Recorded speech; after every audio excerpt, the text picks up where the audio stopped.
அன்பின் பரலோக பிதாவே, நன்றி சுவாமி. இந்நாள் வரை எங்களை காத்த எங்கள் தேவனே, உமக்கு நன்றி செலுத்துகிறோம். எங்கள் தேசத்தின் தலைவர்களை நீர் பாதுகாத்துக் கொள்ளும் சுவாமி.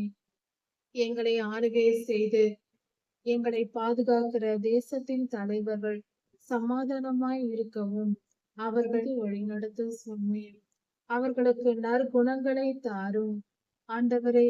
இவ்வுலகத்தின் வாழ்க்கை கொஞ்ச காலம் புல்லை போன்றது, அதன் மகிமை பூவை போன்றது, புல்லின் பூவை போல என்பதை நீர் தேசத்தின் தலைவர்கள் உணர்ந்து கொள்ளும்படி செய்யும். வாழ்க்கையின் யதார்த்தத்தை அவர்கள் புரிந்து கொள்ளட்டும் சுவாமி.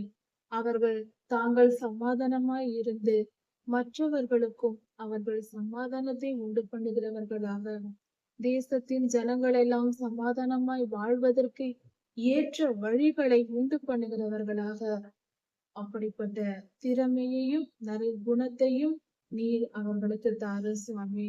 அப்பா, நீர் நல்லவர், நீர் பரிசுத்தர், நீர் வல்லமை உடையவர், நீர் இரக்கமும் உள்ளவர். அதுபோல எங்க தேசத்தின் தலைவர்களும் மாறி நற்குணசாலிகளாய் மாறி எங்களை ஆளுகை செய்யும்படியாக நீர் கிருபை செய்யும். எல்லா பொல்லாப்புக்கும் எல்லா தீங்குக்கும் நீங்களாக்கி விடுவையும்.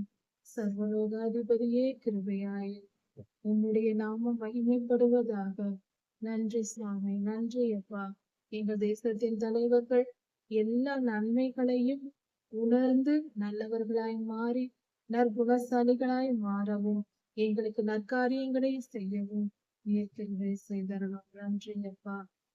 எங்கள் தேசத்தின் தலைவர்கள் எந்தவித கட்டுகளும் இல்லாமல் எல்லாவித இருளின் பொல்லாத அந்தகார கிரியைகளில் இருந்து விடுதலை ஆக்கப்பட்டு பொல்லாத தீமையான காரியங்கள் அவர்களை விட்டு எடுபட்டு போகட்டும் சுவாமி, விலகி போகட்டும் சுவாமி.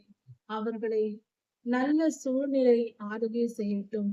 அவர்களோடு கூட தேசத்தின் தலைவர்களோடு கூட இருப்பவர்கள் நல்லவர்களாக, பரிசுத்தமான ஜனங்களாக, உண்மையுள்ளவர்களாக இருக்கும்படியும் அவர்கள் நல்வழிப்படுத்தவும் தேசத்தின் தலைவர்களுக்கு நல்ல விதமான ஆலோசனைகளை சொல்லுகிறவர்களாகவும் இருக்கும்படி கிருபை செய்யும் சுவாமி. நன்றி சுவாமி.